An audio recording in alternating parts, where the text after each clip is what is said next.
This is The Structure of Scientific Revolutions by Thomas Kuhn. It was published in 1962, and not only did it take a lot of the scientific community by storm, it's become a classic since.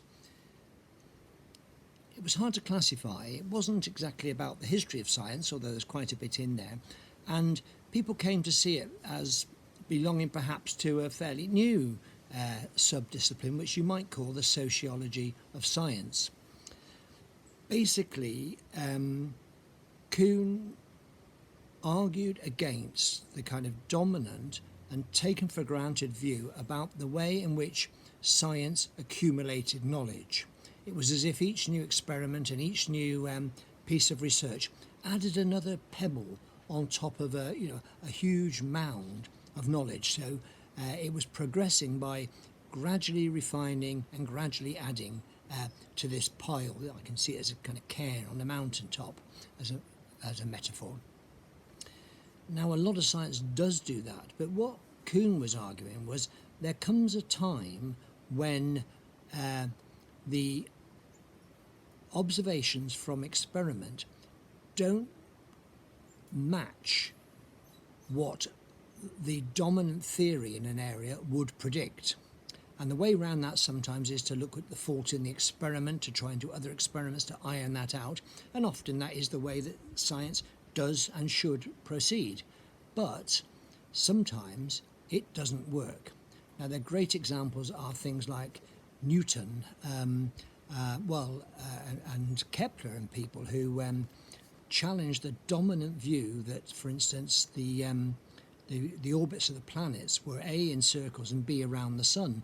Those were taken for granted, and as long as you researched with those assumptions, you could go ahead with your research and get patronage from people who funded research in those kind of medieval times.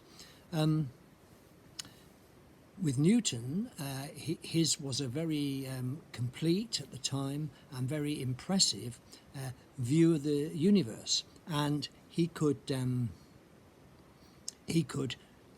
predict the pattern of the planets, the motion of the planets with his three laws, but he could also predict the way that billiard balls, snooker balls would behave on the snooker table.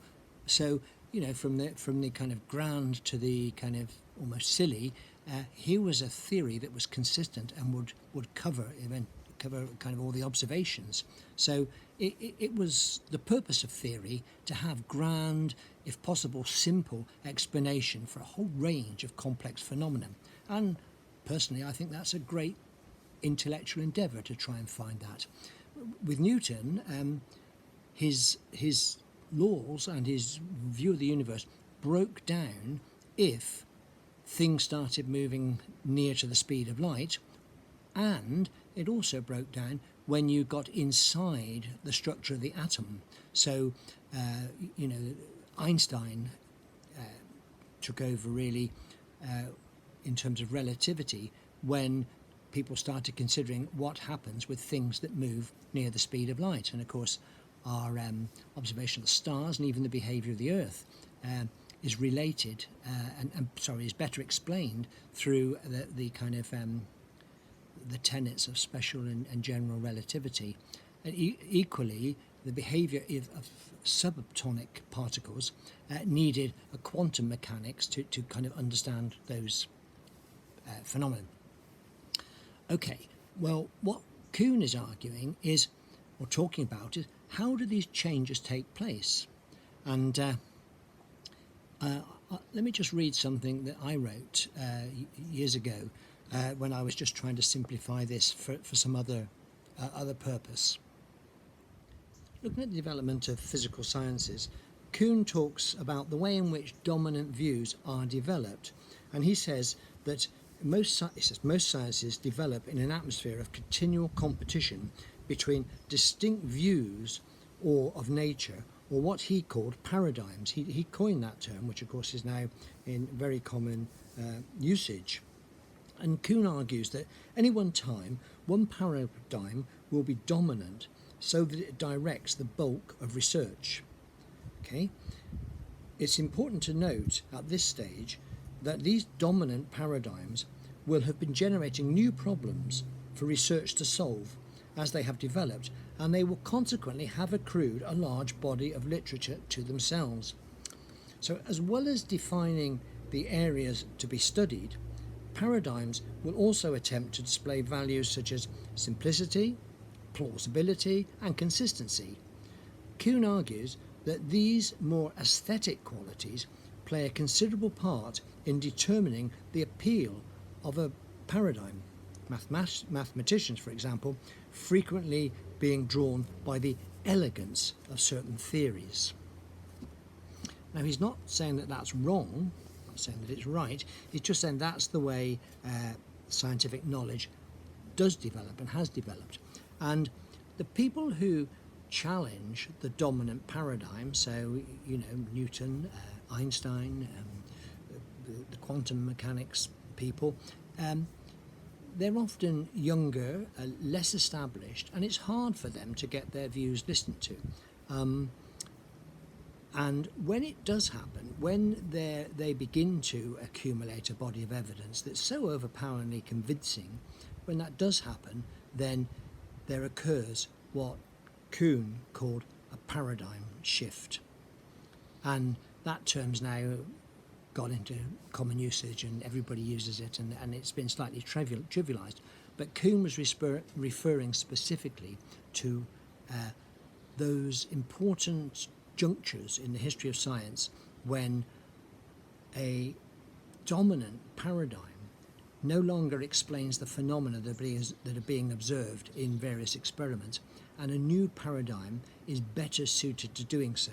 But it's also got to cover all the kind of and incorporate knowledge that previously existed, or show it to all have been false or falsely conceived and based on some basic assumptions that aren't true. Okay, it's important to say what this book is and isn't about. It's not about trashing science, all science. It's not about trashing scientific method. It's not about trashing the history of science. It's about the way in which scientific knowledge develops. Basically, boiled right down, it's saying it isn't a question of just accumulating knowledge all the way through, from way back hundreds and hundreds of years ago. We're still adding a bit more to it. There are junctures, revolutions, when the way of looking at a particular area of science, the methods it uses, the metaphors it uses, the way it appeals or chimes in with other aspects of society and how people are. It's fascinating stuff. It doesn't mean science is a misplaced activity or not a good route to knowledge. Not a bit of it. It is just about the way in which it develops, and it's a challenging new view about some of the kind of more ephemeral, if you like, aspects of development, not just pure logic. Now, I hesitated to talk about this now because in the last few years there's been a severe challenge to science as a way of knowing, and I mean the two big examples obviously are around climate and around the COVID pandemic. And there's been a tendency in what's now called post-truth to apart from just telling lies, there's been a tendency to grasp at little phenomena that aren't rooted in a lot of, if you like, critical experimentation where people are trying to disprove what somebody else seems to have established. That's the nature of science. People try to challenge what's currently found, see what's wrong with it, see if they can debunk it, not debunk it, but see if they can, provide counter explanations for what's going on. That's the true nature of science. But abandoning that whole area and just relying on perhaps one or two eccentric mavericks, or relying on observations that aren't very grounded or aren't very thought through. All that, amplified obviously by social media, has got in the way of the kind of progress and nature of science, and or rather its position in the public understanding and imagination. So Kuhn's not talking about that. He's talking about the development within science. I'd recommend the book very much. It's readable by non-scientists, I think, and it's a great observation on the way in which we have developed our intellectual knowledge over hundreds and hundreds of years, thousands really. So there you go. It's Thomas Kuhn, The Structure of Scientific Revolutions.